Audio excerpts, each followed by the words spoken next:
What's up, guys? NBA Talk, Wednesday, August 23rd. Basketball for you, man. Everybody's been soaking it up. Everybody just getting into this. The Boston Celtics, Cavaliers trade, all talk, all day. Mixed reactions to this, positives, negatives. It was a very big of a deal. Probably the biggest trade this offseason, this summer, basically, as we're entering fall very, very soon. So this video is basically my input on the impact of this trade moving forward. So Kyrie Irving sent to the Boston Celtics in exchange Isaiah Thomas, a backup center named Ante, Jay Crowder, the defensive player, and a first round draft pick 2018 sent to Cleveland. So that's the package right there. So let's start off with the Cavaliers because I'm saying the Cavaliers have a short-term deal from this trade. They get Isaiah Thomas, who in comparisons to Kyrie Irving is very, very similar. They are scoring machines. They have variety of ways to score for sure.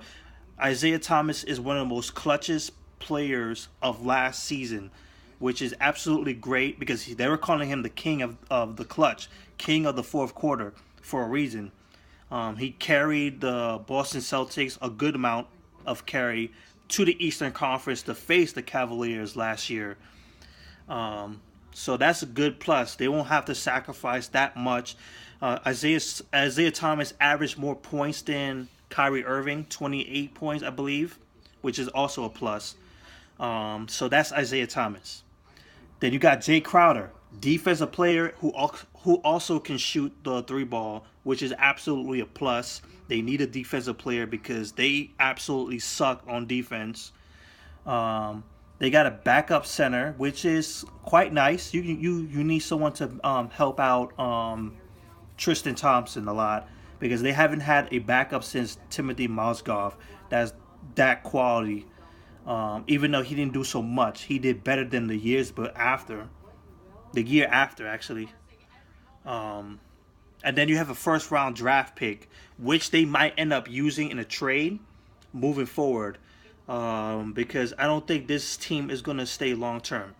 Like I said before, this is a short term deal for a reason.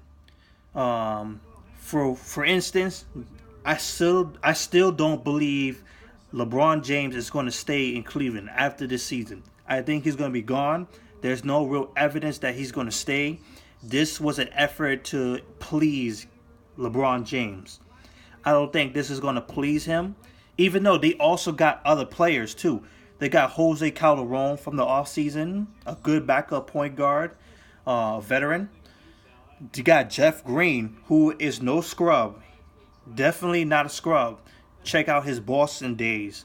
Check out his Oklahoma City Thunder days with Kevin Durant at the time.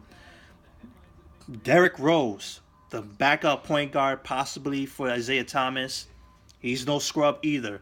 Averaged like around 17 points last year with my New York Knicks. So you got people off the bench who can provide very, very much. And you still got your squad going on with J.R. Smith, Iman Shumpert, Kevin Love, and Tristan Thompson. Great. However, a lot of these guys are one-year deals. I think Jose Calderon is 1 year deal. Derrick Rose, 1 year deal.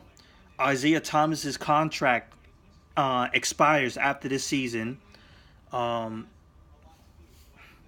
know there's others too. I think Richard Jefferson has a 2 year deal. But overall, none of these guys have a long-term investment into this franchise. Probably all these guys are looking for a championship. They look at the Cavaliers like their ticket to the finals easy. At least for Derrick Rose, Jeff Green, Jose Calderon, for their concern.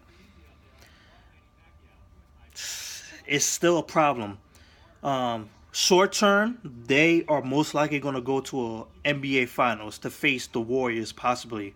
Even though the West gotten stronger, but the Golden State Warriors got stronger too, and this team might will not be enough, will not be enough to beat the Warriors, especially the system that they have.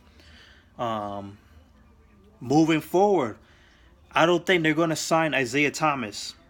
Reason being, the same reason the Boston Celtics haven't really invested into trying to keep him long term. The reason why they traded him, they don't have long term investment in Isaiah Thomas because there's so much going against him. Defense, height, most importantly. That's one of the biggest problems. Also, Isaiah Thomas, after this coming season, he's going to look for a 200 mil contract because his resume speaks for 200 mil, just like the James Hardens of the world. Like, he was a scoring machine, and he's looking for that money. The Boston Celtics don't have that money, so bye-bye Isaiah Thomas. Plus, you seem to be a defensive liability with your height, can't guard nobody. That's the way it works right now. And you're seeing a transition in the point guard where height is becoming a focus point in the point guard. Ben Simmons, Giannis, the Greek Freak, LeBron James taking point. You see the resemblance, height. So Cleveland Cavaliers this year, they have a most likely chance to move forward into the finals of this coming season. But after, nada. This is where the Boston Celtics come in. They gave up a lot of people. They gave up a lot of their squad in exchange to get a whole bunch of people. They got Kyrie Irving. They got Gordon Hayward. They got a couple of draft picks as well with Jason Tatum, number 3 overall. Just a good bevy of team players. They are now a little bit more balanced now. Kyrie Irving at the point. They're going to move Jaylen Brown to the 2 guard. He has height. I think he's 6'7", which is great for the 2 guard to match up against someone like Klay Thompson. Matchup height for height. Then you have Gordon Hayward at the 3. You have Marcus Morris, who came from the trade from the Pistons in Avery Bradley's trade. They got Marcus Morris filling in for the 4, which they really need for Al Horford, who's in the 5, because he can't guard anybody outside the paint. He can't. He has to stay in the paint. Marcus Morris can do that for the outside, and he can shoot the ball too. So you got a good starters. You got Jason Tatum coming off the bench. You have Marcus Smart. You also got this guy named Shane Larkin who did a good job with Brooklyn. You got Aaron Bynes, a good backup, power forward. Just bevy of good talent. Also, you got Terry Rozier. You got Tyler Zeller as well. So, Boston Celtics, they are young for sure. You have Kyrie Irving, who's 25, who's probably the oldest out of everybody here, except for Al Horford. Yeah, young talent, still needs to grow. Probably won't beat the Cavaliers, but we'll give them a run for their money. Game 6, I will say, in the Eastern Conference Finals.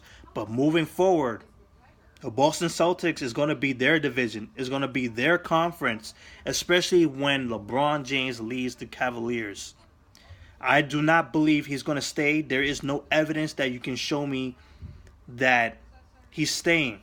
He hasn't said a word when all these rumors are saying that he's going to leave. Because the moment he leaves, Cavaliers are done. And I'm also thinking the Cavaliers are not done trading. They're not done trading at all. I think Kevin Love is on the chopping block.